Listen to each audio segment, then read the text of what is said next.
What's up, everybody? I'm Dear Gamer. Welcome back to the channel. Today we're back and we are playing some Wulong, and today we are answering the question: how is Wulong Fallen Dynasty after 30 hours of gameplay? How does it compare to Neo? How does it compare to the Soul series? How's the gameplay, the story, mechanic, all the things we're going to talk about?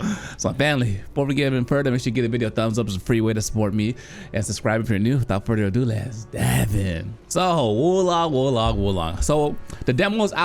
So the best way to examine how you feel about the game is play the demo, but what I'm going to showcase with you the things I truly enjoyed and some things I think are improved as well. So if you guys didn't know, the creators of the game, they've made this their third game in this regard, because they made Neo 1, Neo 2, this their follow-up game. It's not in the Neo world, it's built in the time frame of the Three Kingdoms, so you have like Cao Cao, Ganyu, all those fools rolling around trying to take over the world. But right now what we're focusing on is how does the game play. So the game developers, they focused on Bloodborne. That was their inspiration for making this game, but I ultimately feel like it was more closer to Sekiro. So if you play Sekiro, you will absolutely love this game because of the fact that the deflect timing is very amazing. The parries, the things you do, the combos are very amazing. Just similar to Sekiro, you have a limited amount of like major skills you can have at one time, and you have your prosthetics. So in this game, what makes it different is in Neo you have your stances. You have a high stance, low stance, medium stance as well, and you can customize your playstyle based on what you're doing in terms of what stance you're in, what monster you're fighting. In this one, you don't have stance changes. What you do have is you have your ability to equip some magic. So if you look at the bottom right, you see my magic is popping up right now. I can do push this, it heals me as I attack the monster.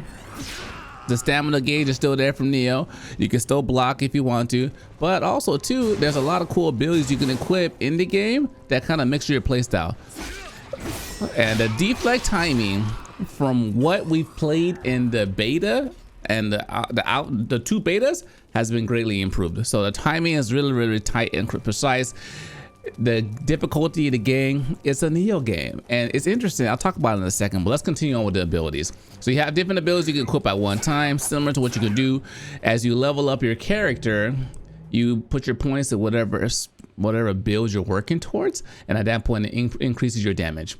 So as far as builds, there's a lot of builds, and the best part about this one is you can respec your character for free.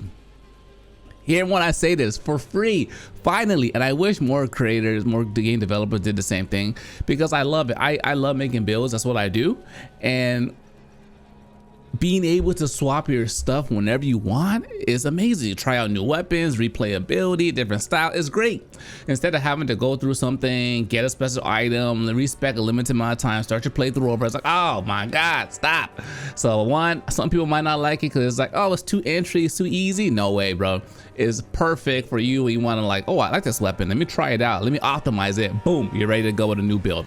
So that's what I like about it. The gameplay is really good. You have two special abilities that your weapon comes with, and those are a way you can, like, you know, dice up the monsters, do a lot of big damage and staggering. It doesn't give you too many iframes as far as invincibility when using your skills, but it's a good way to close the gap and get some good damage on the enemies.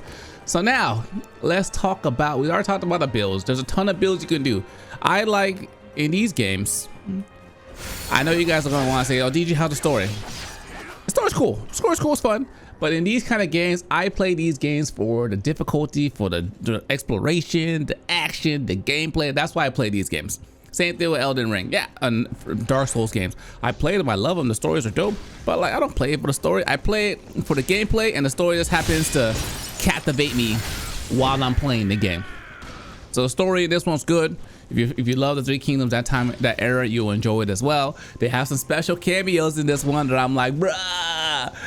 If you grew up playing Dynasty Warriors like I did, you will love it a lot, because a lot of the dope characters you'll encounter on this are in this game. But to say the least, the gameplay is sensational. Now with gameplay comes a question of difficulty. I know a lot of people are playing the demo, they're like, oh my god, the first boss is so difficult. And yeah, I don't. It is. That boss does something. It teaches you how to deflect, because you're gonna need to learn how to deflect in the game when you're fighting. So it teaches you, hey, earlier on, learn how to deflect, because if you don't, you're gonna be hurting in this game. Because one of the best ways to, like that, I broke his guard, now I can do my big attack. One of the major ways to do big damage in this game is by breaking their guard, by deflecting their big attacks, and countering right after, which gives you the opportunity to get that big damage like I just saw right now. So deflecting is kind of be the way you want to do it.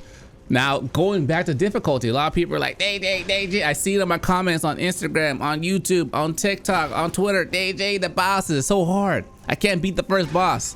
But don't worry, after you beat the first boss, it teaches you how to deflect. After you beat the first boss, you move forward from that, you're ready for the second boss, or all right, here we go. Not that bad. It's not that bad. Third boss, okay. It's not only is it not that bad, you're also gaining your confidence. And after that, you start to feel good, you get your build, you get things together, you know what you're doing, and all of a sudden, you feel good. You're loving the game. Me, I'm absolutely loving the gameplay. I'm loving the game. It's so fun. Because I played all the Neo games. If you love those games, you're gonna love this one. If you hate those ones, this one is a little more accessible, I would say. It's not as difficult as some of the other Neo games, but move it along. After you start building your confidence after the first couple of bosses, there comes the boss later in the game where, yeah, be ready. That boss is a beast. I'll just say that. I'm pretty sure someone's gonna comment in the comment this video, be like, oh, you mean this guy? Yes. That monster, that boss is a beast. So now move it along. Performance issues. How are the performance issues? For me personally, I'm playing on PlayStation. I know some people are saying that they're having some issues on PC. They put a tweet out saying, hey, we identified there's some issues, we're gonna fix it, everyone chill, we want you to enjoy the game.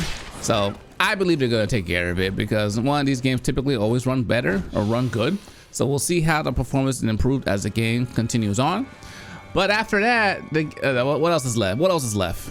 Monster variety. So some of the similar monsters you're used to seeing, like the massive yokais, you're gonna see those boys in here as well. There's humanoid enemies, there's monsters, kind of similar to what you see. As far as bosses, there's a lot of variety as well when it comes to bosses, animation and stuff. There's one thing I do like, at least I haven't encountered, there's no like super easy cheat code mode where you put slug or whatever that skill was on the monster and it moves like 2 miles per hour and you can just walk up to it and blow on it and it falls over. That skill's gone. So when I say learn how to defect, and trust me, the defect timing is good. One of the beauties of this game is the fact that it's trial and error. You learn as you go. So it's fun. But also this game has PvP.